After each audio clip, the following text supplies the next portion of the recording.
Eh bien bonjour, une vidéo sans musique pour changer un peu, il faut toujours casser les habitudes. C'est la semaine des concours internes, enfin, voilà. Donc j'ai lu les sujets de l'agrégation.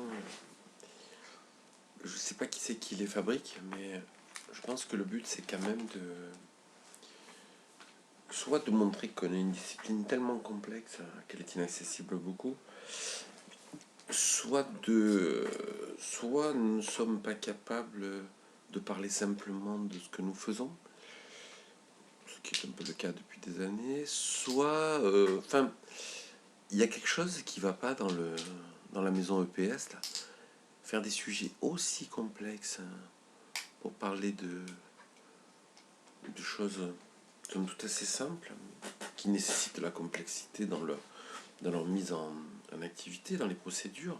Enfin, ça frise la volonté d'écœurement, cette immense complexité dans la description, l'énonciation des sujets, avec jusqu'à plus de 15 termes clés. Enfin, je veux dire, mais qu'est-ce que c'est? Qu'est-ce qu'on vise là? On veut faire vraiment de pur littéraire ou bien on a envie de former des gens qui sont capables de réfléchir à leur histoire, enfin de connaître leur histoire, de la, de la comprendre, de s'en servir pour analyser le présent, donc l'écrivain. Là, sur les pratiques d'évaluation, leur évolution, voilà, ça peut être intéressant, mais disons-le simplement, quoi. Et quand elle a écrit deux, là, c'était différenciation, réussite, mise en projet, autonomie, mais tout. Enfin, on dirait une salade composée, on dirait qu'on a ouvert le réfrigérateur en été, vous voyez, et qu'on a pris tout ce qui traînait et qu'on a jeté pour faire une salade. On a jeté dedans des œufs, des tomates, enfin, tout ce qui traînait, des concombres, peu importe, des pois chiches, voilà, ça peut être bon, mais c'est quand même un peu roboratif parfois, enfin, qui trop embrasse mal étreint. Encore une fois, le PS se veut tellement complexe qu'elle frise parfois le ridicule, quoi. Voilà, il me semble. Bon, première chose. Deuxième chose, je me disais qu'on est encore dans un modèle ancien où il y avait les moniteurs, les maîtres et les professeurs. Certains formés en 3 mois, d'autres en 6 mois, d'autres en plusieurs années.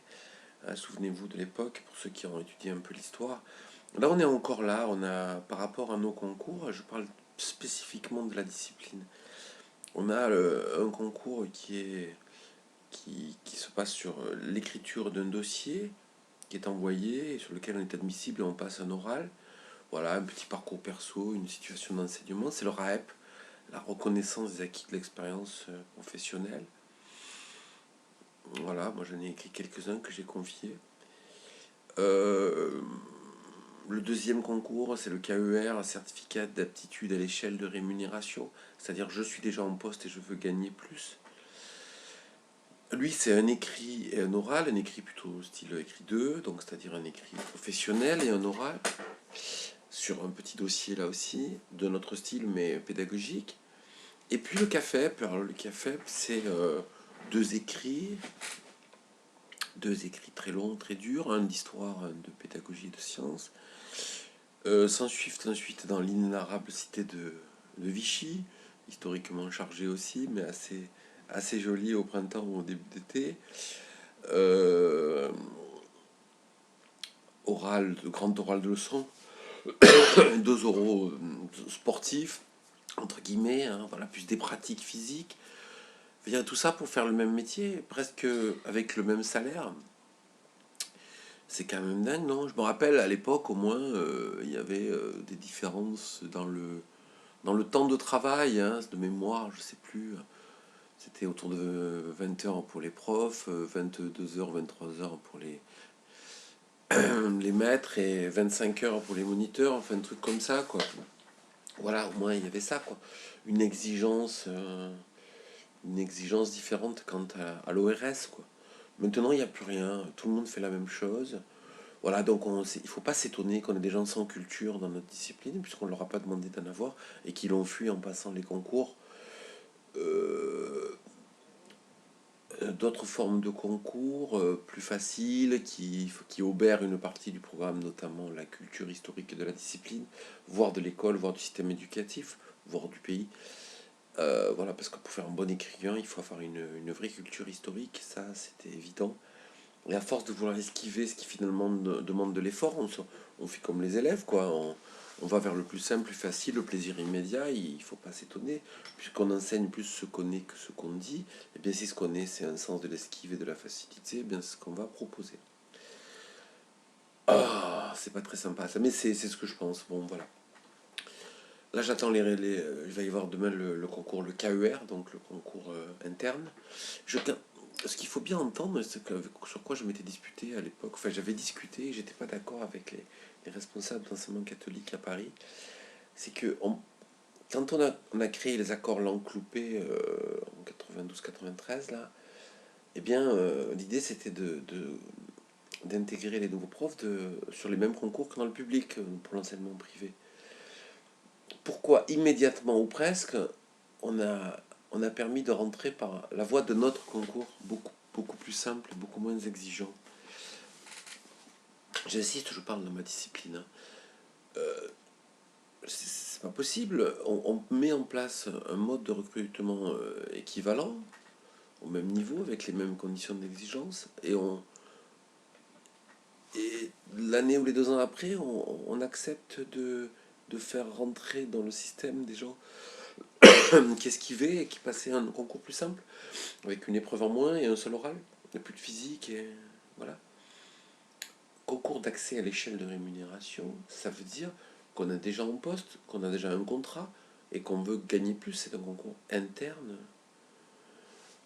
qui est complètement différent dans les contenus du concours externe. Il serait le même, ok, mais qu'est-ce qui se passe globalement pendant l'enseignement privé?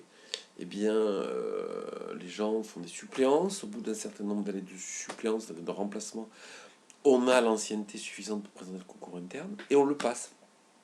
Et on rentre par cette voie, l'itinéraire bis de l'entrée dans le métier.